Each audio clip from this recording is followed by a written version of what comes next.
भाई सिद्धम सिद्धम सभा जो चल रहा है अच्छा चल रहा है कैसा है बहुत अच्छा चल रहा है చాలా బాగా జరుగుతుంది చాలా బాగా జరుగుతుంది కూడా 175కు 175 గెలుస్తామని అంటున్నారు వాళ్ళేమో అధికారంలోకి మేము వస్తున్నాం అంటున్నారు ఉన్నే 175 సీట్లు మరి ఏంది ఇది పరిస్థితి మేమే అధికారంలోకి వచ్చామని వాళ్ళు చెప్తున్నారు అచ్చెన్నాయుడు ఒక మాట అన్నాడు పార్టీ లేదు బొక్క లేదు అని అర్థమవుతుందా ఇప్పుడు వెంటనే ఎక్కడి నుంచి వచ్చింది పార్టీ ఇదంతా ఏంటంటే గారడి మీడియా గారడి అంతే లోపలికి వెళ్తే మీడియా మొత్తం అంతా చెప్తుంది లేడీస్ ఎవరి పక్కన ఉన్నారు ముసలోళ్ళు ఎవరి పక్కన ఉన్నారు యూత్ ఎవరి పక్కన ఉన్నారు సెన్స్ ఉన్నోళ్ళు ఎవరి పక్కన ఉన్నారు దాన్ని బట్టి అర్థం చేసుకోవచ్చు వాళ్ళు ఏంటంటే ఆర్భాటం చేయడం తప్పితే దాని మించి ఏమీ లేదు 25 లక్షల రూపాయలు ఆరోగ్యశ్రీ ఇస్తున్నాడు అదో వరం ఎడ్యుకేషన్ సిస్టమ్ మార్చేశాడు ఇప్పుడు ఇండియాలో నంబర్ 1 పొజిషన్లో కేరళ అనేది వెనక్కి నట్టి నంబర్ 1 పొజిషన్లో ఆంధ్రప్రదేశ్ ఉంది పెద్దలు ఒకటే మాట అనేవారు మనం పిల్లలకి ఆస్తి ఇవ్వకపోయినా ఎడ్యుకేషన్ అనేది ఇచ్చామనుకో వాళ్ళు బతుకుతారని ఎడ్యుకేషన్ తీసుకొచ్చింది ఆయన మనిషికి కావాల్సింది ఏంటి ఆరోగ్యం విద్య వైద్యం అదే ఆరోగ్యం ఆరోగ్యం అంతే ఉపాధి ఇప్పిస్తున్నాడు అన్నీ ఒకసారి చేసేయాలంటే అవదుగా 3 ఏళ్ళు కరోనాలో పీడించుకుని ఉన్నాం మనం అంతా మొత్తం దేశం అంతా పీడించుకుని ఉంది అటువంటి టైంలో ఎవరు ఏమీ చేయలేరు రోడ్లు వేయలేదంటే ఎక్కడి నుంచి చేస్తారు వర్కర్ వచ్చి ఇవ్వాలి కదా వర్కర్ ఎక్కడ దొరికాడు వర్కరే లేనప్పుడు రోడ్లు ఎక్కడి నుంచి పడతాయి ఫోన్లే అంతకన్నా ముందు ప్రభుత్వం టీడీపీదే కదా టీడీపీ గవర్నమెంట్ వేసిన రోడ్లు 5 ఏళ్ళు రావా అంత నాణ్యత లేదా అంతే టోటల్ కరప్షన్ గవర్నమెంట్ నడిచిందా ఇంతకుముందు కరప్షన్ గవర్నమెంటే జరిగినది నడిచింది ఎగ్జాంపుల్ చెప్పాలంటే మన తాత్కాలిక సచివాలయాలు కట్టారు కేసీఆర్ 600 కోట్లు 700 కోట్లతోటి నంబర్ 1 కట్టాడు కళ్ళ ముందు నిలబడి ఉంది ఈయన కట్టిన సచివాలయం సంవత్సరం తిరగగానే వర్షంలో నిండిపోయింది టోటల్ కరప్షన్ రాజ్యమే నడిచింది కరప్షన్ లేని ఏ పని జరగల సో వాళ్ళని ఎలా అనుకుంటారు కళ్ళ ముందు కళ్ళకు కట్టినట్టు అంతా కరప్షన్ సెన్స్ ఉన్నోడు ఎవడైనా సరే ఎవరైతే అభివృద్ధిని కళ్ళకు కట్టినట్టు చూపిస్తారో వాళ్ళనే ఎన్నుకుంటారు కొంతమంది ఉంటారు అభిమానంతోటో వేరే కాంక్షతోటో అలా తిరుగుతూ ఉంటారు దాని మీద పెద్దగా మనం చర్చించాల్సిన అవసరం లేదు క్లీన్ స్వీప్ చేస్తారు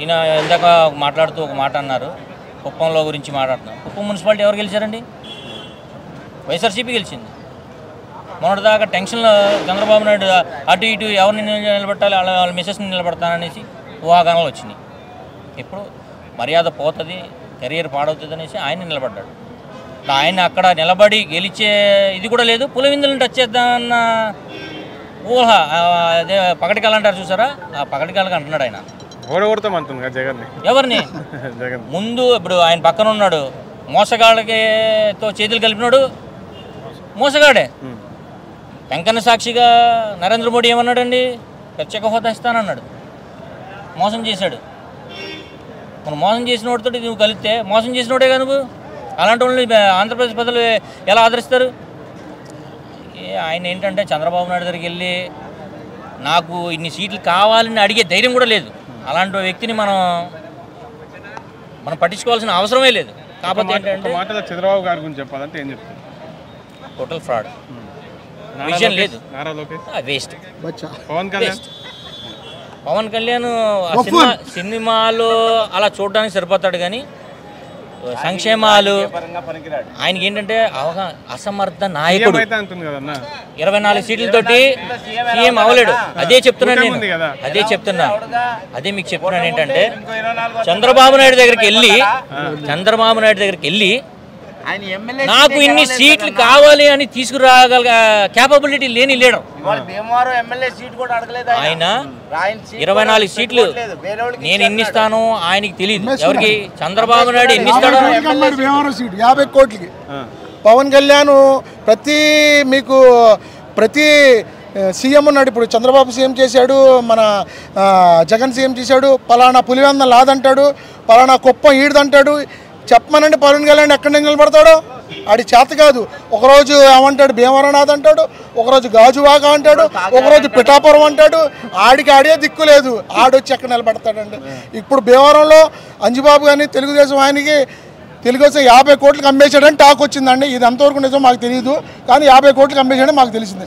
నేను భీమవరం వస్తున్నాను ఎమ్మెల్యే సీట్ని 50 కోట్లకి. భీమవరంలో పవన్ కళ్యాణ్ నిలబడతానన్న వ్యక్తి మొన్న 24 సీట్లు ఇస్తానన్నప్పుడు కనీసం నేను ఇక్కడి నుంచి నిలబడతానని కూడా చెప్పుకోవాలండి. చెత్త ఎదవ ఆడికి ఎందుకండి పాలిటిక్స్, ఏమి చేస్తాడండి. వాళ్ళన్నా చేశాడు, 18 సీట్లు ఇచ్చారు ఉమ్మడి రాజధానిలో ఉన్నప్పుడు. మూసాడు వెళ్ళిపోయాడు కాంగ్రెస్ కలిపి. ఈడొచ్చి ఇంతవరకు 2 చోట్ల నిలబడి 2 చోట్ల బుస్సు అన్నాడు. ఆడికి ఎందుకండి రాజకీయం, అనవసరమైన రాజకీయవేత్త. వెళ్ళి చంద్రబాబు సంకనాకి 24 సీట్లు తెచ్చుకున్నాడు. ప్రతి జనసేన లీడర్ వాళ్ళు అరుస్తున్నాడు, ఏంట్రా నీకు బుద్ధి ఉందా లేదా, 175 సీట్లు అన్న 24 సీట్లు తెచ్చుకోవడం ఏంట్రా, నీకు అంత పిచ్చనా కూడా వెళ్ళాడా, మా కాపులందరినీ ఏం చేస్తున్నారో అని అడుగుతున్నాడు. అలాంటి లీడరు పవన్ కళ్యాణ్. ఆయన గురించి ఎంత తక్కువ చెప్పుకుంటే అంత మంచిది, అంత చెత్త లీడర్.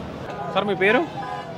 నేను పల్లబోతు మురళీకృష్ణ, స్టేట్ వాణిజ్య విభాగం అధ్యక్షుడిని, అలాగే విజయవాడ సెంట్రల్ నియోజకవర్గానికి ఇన్ఛార్జిని. ఇప్పుడు అధికారంలోకి మేమే వస్తామని టీడీపీ జనసేన పొత్తులో భాగంగా చంద్రబాబు నాయుడు గారు అంటున్నారు, జగన్ గారిని ఓడిస్తామని అంటున్నారు. విషయానికి వస్తే మీరేమంటారు? అసలు పొత్తులు అనేది ఒక పిచ్చితనం. చంద్రబాబు గారు పుట్టినప్పటి నుంచి కూడా ఈ రోజు వరకు కూడా పొత్తులు లేకుండా ఎప్పుడు రాలా. ఎందుకంటే వాళ్ళకే క్లారిటీ లేదు, ఏ పొత్తు ఏ పార్టీ ఎక్కడ ఉండాలని చెప్పని. కొన్నాళ్ళు సిపిఎం సిపిఐ అన్నారు, కొన్నాళ్ళు జనసేన టీడీపీ అన్నారు, ఈ మధ్య బీజేపీ అంటున్నారు. కాబట్టి చంద్రబాబు గారిని నమ్మే ప్రసక్తే లేదు. ఈ రోజున కొన్ని నియోజకవర్గాల్లో జన సైనికులు పాపం డబ్బులు పోయి చాలా ఇబ్బందులు పడి తలకాయ ఎత్తుకోలేక మనం చూస్తున్నాం. ఎంత బాధపడుతున్నారంటే ఓడిపోయినా గెలిచినా అదే పార్టీలో ఉండటం అనేది సహజం. ఓన్లీ పొత్తు అని చెప్పని పవన్ కళ్యాణ్ ఒక పిచ్చి మాట చెప్పి జన సైనికులను మోసం చేసి తీసుకెళ్ళిపోయి చంద్రబాబు నాయుడికి అమ్ముతున్నాడు ఆయన. కాబట్టి పొత్తులు ఎన్నున్నా సరే జగన్మోహన్ రెడ్డి గారు వాళ్ళు చెప్పిన మాటల్లో మాకు ఒకటే 175కి 175 కుప్పంతో సహా. ఎందుకంటే కుప్పంలో కూడా 99.9% డెవలప్మెంట్ చేసిన ఏకైక నాయకుడు మా జగన్మోహన్ రెడ్డి గారు. 85% నుంచి 99% వరకు జగన్మోహన్ రెడ్డి ఎంత డెవలప్మెంట్ చేస్తే ఎక్కడా కూడా టీడీపీ అనేది తెలంగాణలో ఎలా అయితే మూసుకుపోయిందో ఆంధ్రాలో కూడా ఇలాగే మూసుకుపోయింది. అంటే మీరేమో 175, 171 మీరు అంటున్నారు, వాళ్ళేమో వైనాట్ పులివెందుల జగన్నే ఓడిస్తామంటున్నారు కదా. పులివెందులు కాదు కదా, వాళ్ళు పులిని కూడా చూపించలేరు. ఆ మర్చిపోండి, అవన్నీ అయిపోయింది. ఎందుకంటే జగన్మోహన్ రెడ్డి గారు ఏది కావాలంటే అది ప్రజలకి, పేద ప్రజలకి ఏది కావాలి, అటు ఆరోగ్యమా, ఇల్లా, చదువా, ప్రతిదీ కూడా. ఇద్దరికి పిచ్చి రోజుల్లో సిపిఎం సిపిఐ పార్టీ వాళ్ళు ప్రజల కోసం పోరాడేవాళ్ళు. ఇవాళ పోరాడడానికి ఆ పార్టీలు కూడా లేవు. వాళ్ళు పోరాడే ప్రతిదీ కూడా జగన్మోహన్ రెడ్డి గారు వైఎస్ఆర్సీపీలో ఉన్న కులం లేదు, మతం లేదు, వర్గం లేదు, పార్టీ లేదని ప్రతి పేద వర్గానికి కూడా అతను అందుబాటులో ఉన్నాడు. కాబట్టి ప్రతి పేదవర్గం కూడా ఇదొక క్లాష్ వార్. ధనికులకి పేదవాళ్ళకి లబ్ధి పొందిన ప్రతి పేదవాడు కూడా జగన్ వెంటే ఉన్నాడు. 175కి 175 కొడుతున్నారు. మీ పేరు? నా పేరు బుట్టా రంగయ్య, ఎమ్మెగనూరు కాన్స్టిట్యున్సీ నుంచి వచ్చిన కర్నూలు జిల్లా. ఈరోజు జగనన్న గారి పిలుపు మేరకు ఈ కార్యక్రమానికి రావడం జరిగింది. మా నియోజకవర్గానికి అయితే బీసీ సామాజిక వర్గం నుంచి బుట్టా రేణుకమ్మ అని చెప్పి చేనేత వర్గానికి సంబంధించిన ఎమ్మెల్యే అభ్యర్థిగా జగన్ గారు పంపించడం జరిగింది. మాకు చాలా సంతోషం. ఎందుకంటే ఎస్సీ ఎస్టీ బీసీ మైనార్టీ అని చెప్పి మాటలు చెప్తాడు అనుకున్నాం, కానీ ఆయన చేతల్లో చూపించాడు. ఈరోజు మేము ఆమెని జగనన్నకు 40,000 మెజార్టీతో గెలిపించేందుకు అందరూ సిద్ధంగా ఉన్నాం. ఎందుకంటే జగన్మోహన్ రెడ్డి గారు ముఖ్యమంత్రి గారు ప్రతి వైఎస్ఆర్ కార్యకర్త నాయకులకు ప్రజలకు చేసిన సేవలు ఈరోజు మా కాలాలు ఎగిరేసుకునే విధంగా ప్రజల దగ్గర పోయి ఓటు అడిగే హక్కు మాకుంది. కాబట్టి వారిని ఓటర్లను కూడా చాలామందిని బలోపేతం చేసి మేము జగన్ గారిని మళ్ళీ ముఖ్యమంత్రిగా చూడాలని ఆశపడుతున్నాం. ఇప్పుడు మీరేమో 175కి 175 సిద్ధమని సభలు పెట్టుకుంటూ వెళ్తున్నారు. ఇక్కడేమో చంద్రబాబు నాయుడు గారు నేనే సీఎం అని చంద్రబాబు నాయుడు గారు, తర్వాత కొందెల పవన్ కళ్యాణ్ గారు జనసేన పార్టీ అధినేత ఎవరైతే వాళ్ళు అంటున్నారు. మరి ఇలా పవన్ కళ్యాణ్ ఒక సినిమా నటులను నమ్మే కాలం లేదు ఇప్పుడు. చంద్రబాబును కూడా చూశారు, 14 సంవత్సరాలు ముఖ్యమంత్రిగా చూశారు. జగన్ గారు చేసిన దాంట్లో ఏ ఒక్క పథకం కూడా ఆయన చేసింది లేదు. ఆయన మీద అబద్ధాలు, ఆయన అన్నీ చెప్పేవన్నీ అబద్ధాలే. ప్రజలు అది నమ్ముతున్నారు. కానీ ఈసారి జగన్ చేశాడు, చూపించాడు. పథకాలన్నిటి కూడా వర్తించాడు. 193% ప్రజలకు అందేవి. పట్టణాల్లో అయితే 80% సంక్షేమ పథకాలు నవరత్నాల ద్వారా అందించాడు. కాబట్టి చంద్రబాబు నాయుడు మాటలు విశ్వసించే పరిస్థితులు లేరు. జగనన్న మాటలకు జగనన్న చేతులకు ఈరోజు ప్రజలు ఖచ్చితంగా ఓటేస్తారని మేము ఆశిస్తున్నాం. షర్మిల గారు ఏపీసీసీ అధ్యక్ష ప్రమాణ స్వీకారం చేశారు, రంగంలోకి దిగారు. ఇప్పుడు మరి ఈ ఎఫెక్ట్ ఏమైనా ఉండబోతుందంటారా జగన్ గారికి? అంటే సొంత చెల్లి కాబట్టి ఆమె ఎఫెక్ట్ ఏమి ఉండదండి. గతంలో చాలామంది ఇలా సొంత వర్గాల వారు చాలా అనేక రకాల ఇబ్బందులు పెట్టిన పరిస్థితి ఉంది. కాకపోతే షర్మిల చేయడం వల్ల జగన్కి మళ్ళీ ఒక మద్దతే దొరుకుతుంది. కానీ చర్మల నుంచి మాకు ఎలాంటి నష్టం లేదు, ఏమాత్రం కూడా ఇబ్బంది లేదు. ఓట్లు చీలిపోయే అవకాశాలు లేవంటారా? ఒక్క ఓటు కూడా చీలిపోదు. ఇంకా కాంగ్రెస్ వాళ్ళే మాకు జగన్కి వేసే పరిస్థితిలో ఉన్నారు. సిద్ధం అంటూ సభలు పెట్టుకుంటూ వెళ్తున్నారు. అదేమో అధికారంలోకి మేమే వస్తామని చెప్పి చంద్రబాబు నాయుడు గారు అంటున్నారు. మరి ఏంటి? చంద్రబాబు నాయుడు గారు మాదిరి జగన్మోహన్ రెడ్డి గారు మోసపూరిత వాగ్దానాలు ఎటువంటివి ప్రజలకు చెప్పకుండా నిజాయితీగా నిబద్ధతతో కరెక్ట్గా చేసేటివే చెప్తూ ముందుకెళ్తా ఉన్నాడు. జగన్మోహన్ రెడ్డి లాంటి నాయకుడు మన రాష్ట్రంలోనే కాదు మన దేశంలో కూడా ఎక్కడా కూడా లేడు. ఇలాంటి సీఎం కర్ణాటక, తమిళనాడు, అదేవిధంగా కేరళలో అందరూ ప్రతి ఒక్కరూ కూడా ఇలాంటి నాయకుడిని చూసి చాలా సంతోషపడుతూ ఉన్నారు. ఇలాంటి నాయకుడు ఇంత మంచి సేవలు చేస్తూ ఉన్నాడు కదా ప్రతి ఒక్కరికి, ప్రతి ఒక్క బీదోళ్ళకి కూడా మంచి పథకాలు అందిస్తూ ఎవరిని కూడా ఇబ్బంది పెట్టకుండా, ఎవరి దగ్గరికి కూడా వెళ్లకుండా వాళ్ళ ఇంటికే డైరెక్ట్గా మన సచివాలయ వ్యవస్థ ద్వారా, మన వాలంటరీ వ్యవస్థ ద్వారా ముందుకు తీసుకెళ్తూ ప్రజల్లోకి ప్రతి ఒక్క హామీని కూడా నెరవేరుస్తూ 99% హామీలు నెరవేరుస్తూ జగన్మోహన్ రెడ్డి గారు నెక్స్ట్ 2024లో అత్యధిక మెజారిటీతో మళ్ళీ ముఖ్యమంత్రి అవుతారు. ఓడగొడతామంటున్నారు కదా జనసేన పార్టీ. వాళ్ళు మామూలుగా మాట్లాడతారు, వాళ్ళకేం పని పట్టలేదు. జగన్మోహన్ రెడ్డి గారిని ఓడించే మగాడు మనగాడు ఈ రాష్ట్రంలోనే కాదు ఈ దేశంలో కూడా ఎక్కడా కూడా లేడు అనేసి మీకు తెలియజేస్తా ఉన్నా. అంటే గెలవడానికి గల కారణాలు ఏంటి? అసలు ఏం గెలవడానికి కారణాలు అంటే చెప్పిన ప్రతి ఒక్క నవరత్నాల్లో ప్రతి ఒక్కటి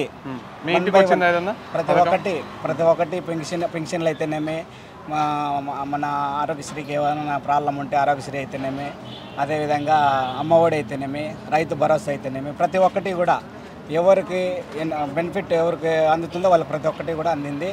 ఎవరిని కూడా ఇబ్బంది పెట్టలేదు. తెలుగుదేశం పార్టీ, వీళ్ళు కాంగ్రెస్ పార్టీ, వీళ్ళు జనసేన పార్టీ అనే కాకుండా ప్రతి ఒక్కరికి కూడా పథకాలని ముందుకు తీసుకెళ్లే ప్రయత్నం జగన్మోహన్ రెడ్డి గారు చేస్తారు. టీడీపీ కార్యకర్తలు ఇళ్లలో ఇవ్వలేరంట కదన్నా వాలంటీర్స్ కొన్ని పథకాలు? అట్లాంటివి ఎక్కడా లేదు. టీడీపీ వాళ్ళకి ఇంకా పథకాలు ఎక్కువ అందినాయి. టీడీపీ వాళ్ళు ఎక్కువ లబ్ధి పొందినారు ఈ ప్రభుత్వంలో. ప్రతి ఒక్కరూ టీడీపీ అనే కాదు ప్రతి ఒక్కరు కూడా లబ్ధి పొందినారు. చంద్రబాబు గారి గురించి ఒక మాటలో చెప్పాలంటే ఏమంటారు? మోసగాడు, పచ్చి మోసగాడు. Lokesh comedy piece. Pawan Kalyan waste fellow. ఇంత అయితే చెప్పాలి. వైఎస్ జగన్మోహన్ రెడ్డి పులి, సింహం, హీరో. అన్న సిద్ధం అంటూ సభలు పెట్టుకుంటే మీరు పెద్ద ఎత్తున ప్రచారాలు చేసి ప్రజల్లోకి వెళ్తున్నారు. అటువైపు చూసుకుంటే చంద్రబాబు నాయుడు గారు సీఎం అవుతా అంటున్నారు. ఎలా అనిపిస్తుంది మరి? అన్న, ఈరోజు ఆంధ్ర రాష్ట్రంలోన 2,60,000 మంది వాలంటీర్లు ప్రతి ఒక్క పథకంకి, ప్రతి ఒక్క పథకాన్ని ఏదైతే అమ్మఒడి ఉందో, ఆరోగ్యశ్రీ కానీ, అమ్మఒడి కానీ, ఇళ్ల పట్టాలు కానీ, చేదోడు పథకం కానీ, చేయూత కానీ, చేయూతకి 18,500 రూపాయలు చేయూతకి, ఆరోగ్యశ్రీకి 25 లక్షలు పెంచినాడు. అలాగే అమ్మఒడికి 15,000 రూపాయలు ఇంటికి, ప్రతి ఒక్క ఇంటికి ఎవరికి అర్హత ఉండో వాళ్ళకి కలిస్తున్నాడు. మా ఇంట్లో నా కొడుకు వచ్చినామన్న. ఇన్ని రకాలుగా ఈ వాలంటీర్లు ఏ విధంగా ఒక రూపాయి ఒక లంచం లేదు, ప్రతి ఒక్క ఇంటికి చేరుతున్నారు కదా. అలాగే 32 లక్షల ఇండ్లు ఒక మహిళకి తానే రిజిస్టర్ చేయించి ఇచ్చిన ఘనత కూడా మా జగన్ అన్నది. మరి ఇన్ని పథకాలు ఏ రూపాయి లేకుండా చేసింది. మరి అదే చంద్రబాబు నాయుడు గారు సమైకాంధ్రలోన 9 ఏళ్ళు పరిపాలన చేసినాడు.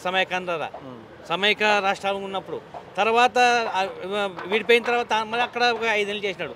14 సంవత్సరాలు చేసి ఆయన ఇచ్చిన పథకాలు ఏముండవి?